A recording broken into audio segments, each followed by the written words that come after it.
Good afternoon, my lovelies, and welcome to slightly bright, a little bit overcast, reasonably warm, slightly breezy Friday afternoon. I hope you're all well. Well, lovelies, we've made it to the end of the working week. It's Friday and the weekend starts here. Hooray! So this week, lovelies, well, the last couple of weeks we've been looking at things that are associated with witches, because, like, as we all know, it's Samhain on Tuesday. So we spent the last couple of weeks looking into the whys and wherefores of certain things that are associated with witches. I thought we'd do a bit of a summary. So we've looked at hats and cats and cloaks and dresses and boots and stockings and cauldrons and brooms, and we've looked into why they're associated with witches and how they came to be. And what I've learnt, and hopefully what you guys have learnt, is that some of the things came down the generations with the witch hunts, and some of the things were just, what's the word I'm looking for, were just things that were made up out of thin air, basically, or they've come from books or theatre or TV or film, and they've just sort of been woven into the understanding of witches and witchcraft. Things like the Wizard of Oz and the Wicked Witch of the West stripy socks. No witch in the Middle Age wore stripy socks. It, you know, they were lucky if they had socks at all. But it's just one of those things that, you know, has been passed down through generations and woven into the mysticism of what witches do and what witches wear. I mean, yes, black cats are from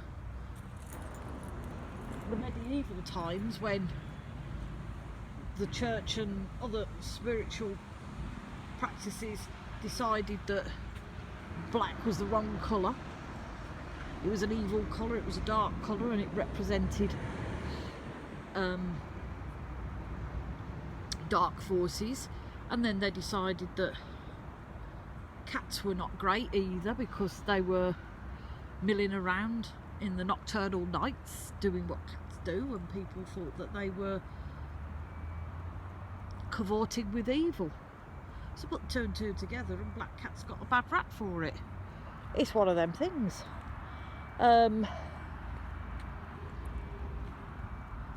Boots, the long-toed boots. Now, for some reason, the church and other religious practices decided that they didn't like these boots. A, they were black, so that's the wrong colour for a start off, and B, the toes were too long and too pointy, and apparently they represented a phallic thing. I mean, they're a pair of shoes, for the love of God. What's phallic about those? All this boils down to is the simple way of thinking in medieval times. They were simple folk with simple thoughts and simple needs, and because of the hysteria that the witch hunts brought with them, and because in the church's mind the only way that they could keep their flock, shall we say,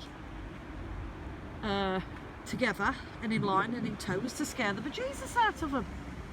So yeah, yes, the church will scare the bejesus out of you, and yes, the church had a very nasty habit of telling people what they could and couldn't wear and what they could and couldn't do. And this is medieval times for you. Cauldrons is another thing. They were never any part of witchcraft at all, never.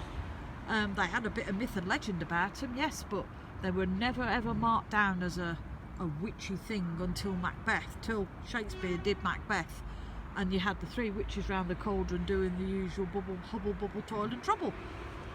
And that's where it got latched onto witchcraft. Brooms is another thing. Every household had a broom. If you had a broom, you could keep your house clean. But because of the amount of fear that the witch trials brought in, and because people like to tell tales and tittle tattle and spread malicious rumours and gossip,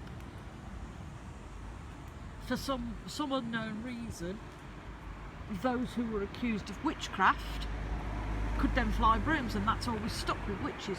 Witches could fly brooms. It's an absolute load of twaddle, if you ask me, but it's stuck ever since. Same as capes. They were never thought of as a witchy thing until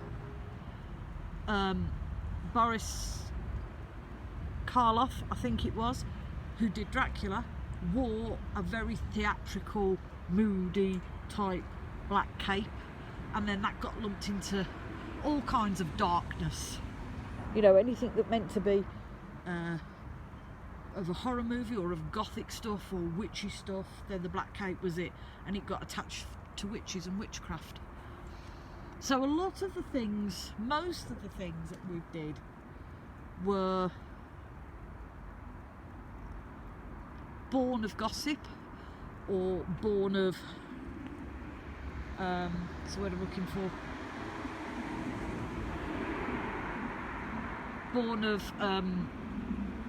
stage and screen and books, and it's been woven into this mythical urban legend that probably, you know, didn't even exist until these things happened.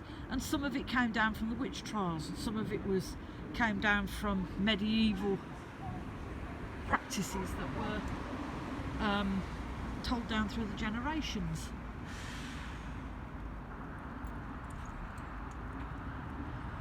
But while we've got Samhain and while we've got the witches, let's just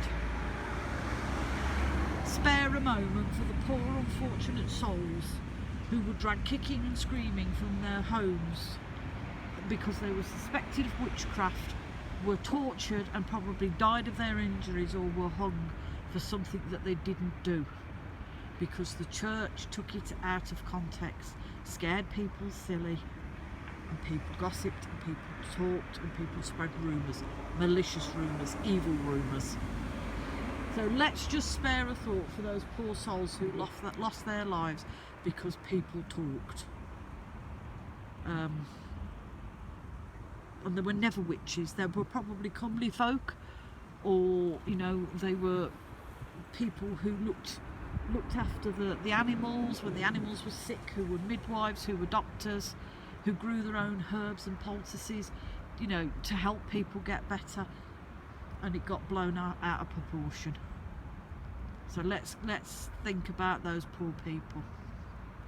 So I haven't got Doodle the bus stop cat today. He's deserted me. He's probably found somewhere else nice to be. So lovelies, I hope you've all had an absolutely fabulous Friday.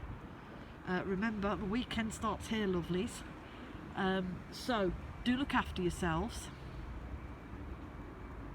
And remember, if you're struggling, please speak out, because somebody always there that will help you.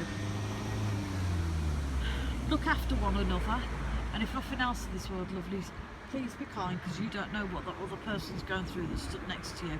And from just me, because Lou's at home with Dad and I've got no Doodle, the bus stop cat, I'm sending you all much love and many blessings.